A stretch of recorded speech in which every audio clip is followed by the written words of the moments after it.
inaanu hawiyahayn xawaadlahayn reerka uu sheeganaya aanu ahayn sababtoo nin waalanba waxa weeye laakiin uu yahay dadka dega dad kale oo dega gobolka Hiiraan waana runtii imka jeclaan bartaan inaan maxay faahfaahin ka badan ka sibiyo kaliya insa loo qaato la fahmo inaanu ahayn xawaadle goormay noo cadaatay balse markii aanu baahinay ayay dacallada caalamka oo dhan gaadhay waxa noo soo baxday dadkiisii baa noo soo baxay oo la muddo dhan 20 sano halkaas deed ku jiray iyaguna waxay laayeen 20 sanadood bay raadinay sagaashanaadka bilowgiisii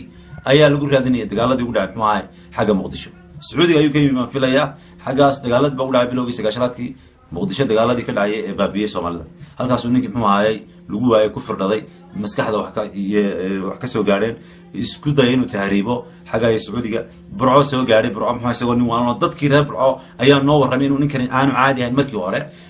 maxay uu joogi jiray meel la kaalinta durdur ee ku taala magaalada burco ee aaga joogi jiray nin maxay shaasi jiro maqaaxida u dhow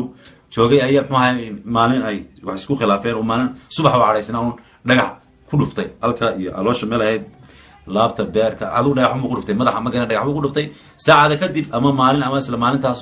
in kadib ninkii muxuu ahaayay uu dhintay waxa la soo qabtay miskiinkan waalan ayaa la soo qabtay sida ay tahayna qabashadu waa shay dabiici la soo qabto qofka wax geysta loo raadiyo ehelkiisii oo qofka waalan wuxuu geysto ehelkiisii baa laga rabaa taas waa in loo ogaado marka hore yaan oran nin waalan maxaa loo qabtay laakiin waxa qalad ah runtii in muddada uu qaata qalad taa waa isku raacsana in halkaas muxuu ahaayay inuu dulmi badan ka jiro inuu muddo dheer uu xabsiis ka jiro taa waxa weeye waan ku raacsanahay cid kasto aaminsan dulmigaas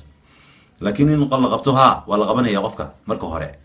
ama wala damiyaan waan qof budilay wala qabanaya maktab ba maxay adu waalan yahayna maxay maktab laga bixinay hadii uu si bareer u dilay oo aalad dilaayada ku dilay waxa lagu xukumay maxay dil illa maxay ehelkii qofka dhintay ay saamaxayaan ama ma qaadanayaan haduu waalan yahayna waa mag bayadu waa macruuf shariicada islaamka haduu qofku waalan yahay wax geysto wuxuu dilay waa mag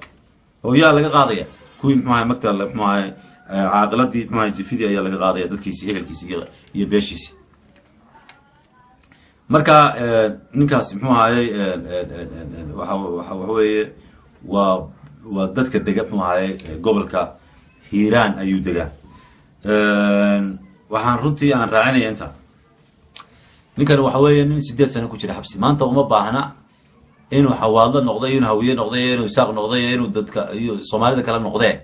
maanta waxa weeye maadaama uu qof muslim yahay oo uu dhiban yahay in Soomaali oo dhan u kacda la raba Soomaalida Somaliland dega iyo Soomaalida dega maxay meelaha kala dega caalamka jooga waxa laga rabaa inay u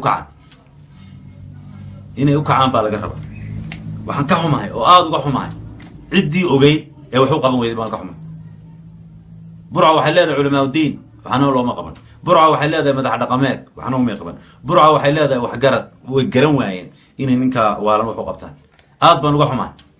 waxaan ka xumahay cid ay khusayso iyaga laftooda ee gacanta ku hayeen ninkan inay sida ay u faafiyaan ayaa laga rabay yani taas lafteeda waxa weeye ilaahay waa kula xisaabtamaya in qof inta lahayn